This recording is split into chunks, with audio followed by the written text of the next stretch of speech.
ये सच है कि 1857 के जंग आजादी को कुचलने के बाद ब्रिटिश हुकूमत को तलवार से कम उर्दू अखबारों के कलम से ज्यादा डर लगता था।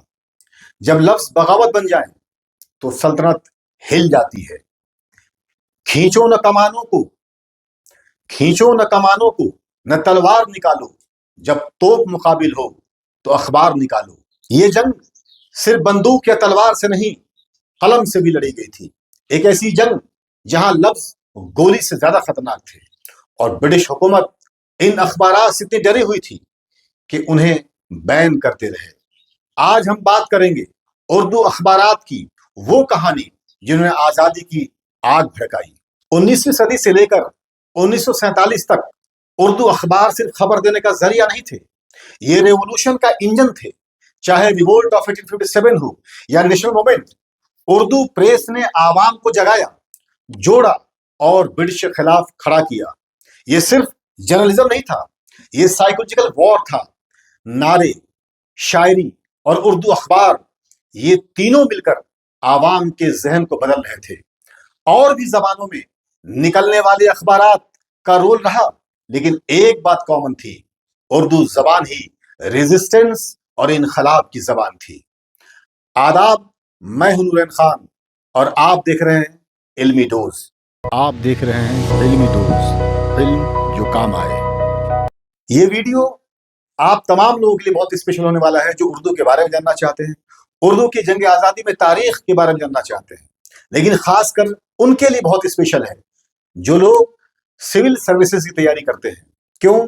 क्योंकि सिविल सर्विसेज में जो जीएस का पोर्शन होता है, उसमें कल्चरल हिस्ट्री का पार्ट ये भी है जो आप इस वक्त सुन रहे हैं। 1822 में शुरू होने वाला जामे जहानुमा हिंदुस्तान का पहला फारसी अखबार था, जिससे उर्दू सहाफत और अखबार की भी शुरुआत हुई। यहां से शुरू हुई एक ऐसी कहानी जहां अखबार सिर्फ पेपर नहीं, लोगों की आवाज बनते हुए इनकलाब बन गई। फिर आया 1837 यानी 1837 में दिल्ली उर्दू अखबार, जिसे चलाते थे मौलवी मोहम्मद बाकर साहब, जिन्हें ब्रिटिश ने 1857 के बाद शहीद कर दिया। सरफरोशी की तमन्ना अब हमारे दिल में है, देखना है जोर कितना बाजुए कातिल में है।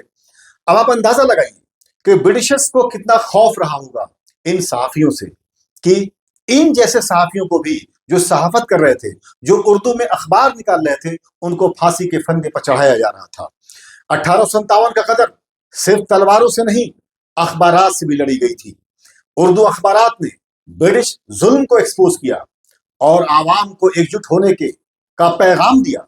नतीजा आप समझ सकते, नतीजा क्या हुआ होगा। एडिटर्स को गिरफ्तार किया गया, प्रिंटिंग प्रेस तोड़ दिए गए और सच बोलने वालों को फांसी तक दे दी गई।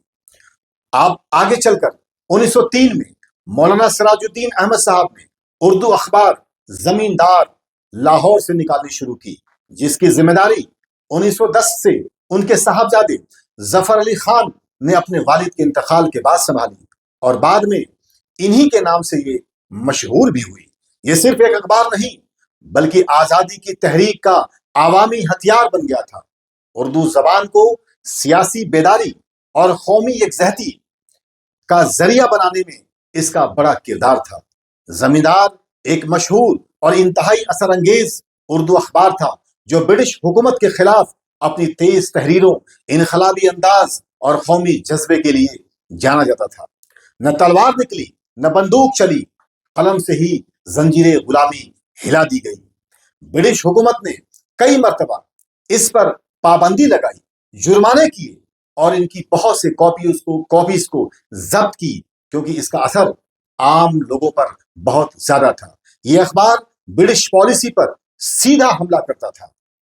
इसके बाद 1912, ये वो साल है, एक नौजवान ने ब्रिटिश हुकूमत की नींद उड़ा दी। आप जानते हो नौजवान कौन था? उस नौजवान का नाम था अबुल कलाम आजाद। उनका अखबार अल हिलाल सिर्फ पेपर नहीं, रेवोल्यूशन यानी इनकलाब का मैनिफेस्टो था। इसमें लिखा गया हर लफ्ज लोगों के दिल में आग लगा देता था। इसके आर्टिकल्स लोगों के जहन को रीप्रोग्राम कर रहे थे। Hindu Muslim unity, anti British narrative, revolutionary tone इस अखबार का सरचश्मा था। तो अब सवाल उठता है कि ब्रिटिश ने क्या किया? जाहिर सी बात है कि उन्होंने اسے 1914 میں بین کر دیا، یعنی اس اخبار کو بین کر دیا گیا برٹش حکومت دوارا۔ لیکن آزاد رکنے والے نہیں تھے، انہوں نے نیا اخبار نکالا، البلاغ، پھر نتیجہ وہی ہوا، اسے بھی برٹشرز نے بین کر دیا۔ اسی طرح اور بھی اخبارات، جیسے اودھ اخبار 1858 لکھنؤ سے نکلا، ملاپ 1923 1923 لاہور سے نکالا گیا، انقلاب 1938، ان اخبارات نے بھی انگریزی تخت ہلانے میں اہم کردار ادا کیا اور اردو کو آزادی کے دیوانوں کا ہتھیار بنا دیا۔ جیسے رام پرساد بسمل نے فیض آباد کورٹ میں جج کو للکارتے ہوئے بسمل عظیم آبادی کا یہ شعر پڑھا، وقت آنے دے بتا دیں گے تجھے اے آسماں، ہم ابھی سے کیا بتائیں، کیا ہمارے دل میں ہے۔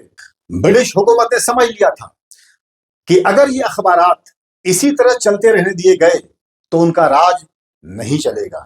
نتیجتاً انگریز حکومت نے 1910 میں انڈین پریس ایکٹ لے کر آئی، جس کے ذریعے نیوز پیپر پر ہیوی فائنز کیے گئے، ایڈیٹرز کو جیل میں ڈالا گیا۔ ٹارگٹ کئی پیپر سے، کئی زبانوں کے پیپر سے، لیکن سب سے مین ٹارگٹ اردو زبان کے پیپر سے۔ لیکن پھر بھی اردو پریس نہیں رکا۔ آزادی صرف تلوار یا دھرنوں سے نہیں آئی، اردو صحافیوں کے قلم سے بھی آئی۔ اردو جرنلزم نے ہندوستان کو ایک سوچ دی، ایک آواز دی اور ایک جنون دیا آزادی کا۔ ایگری ہے یا ڈس ایگری، کمنٹ ضرور کریں، لیکن اگنور نہ کریں۔ آزادی کی کہانی اردو کے بنا ادھوری ہے، اور سچ یہی ہے کہ آزادی کی جنگ میں سب سے بڑا رول اردو اخبار اور نعروں کا تھا۔ جیسے آپ نے سب نے سنا ہوگا، انقلاب زندہ باد، یہ صرف ایک نعرہ نہیں تھا، ایک انقلابی نعرہ وہ تھا جو کشمیر سے لے کر کنیا کماری کہا جائے تو جہاں بھی احتجاج ہوئے وہاں پر اس نعرے کا استعمال کیا گیا، اور آج تک بھی یہ نعرہ چلتا ہے۔ اور آج کا کڑوا سچ یہ بھی ہے کہ آزادی سے پہلے اردو جس طرح انگریزی حکومت کی آنکھوں میں چبھتی رہی، اسی طرح آزادی کے بعد بھی اردو کے ساتھ جو حق تلفی کی گئی، تو نظر آتا ہے کہ اردو آج بھی حکومتی حلقوں کی آنکھوں میں اتنی ہی چبھتی ہے۔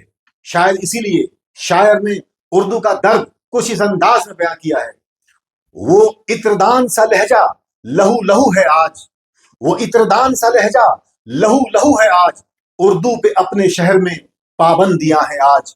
اگر آپ اصلی ہسٹری جاننا چاہتے ہو تو چینل کو سبسکرائب کریں، کیونکہ یہاں ملتی ہے صرف کہانیاں نہیں، بلکہ تاریخ یعنی ہسٹری کے وہ انسنے پہلو جو آپ کی زندگی کو اثر انداز کرتے ہیں۔ آپ کا بہت بہت شکریہ۔ آپ دیکھ رہے ہیں علمی ٹولز، علم جو کام آئے۔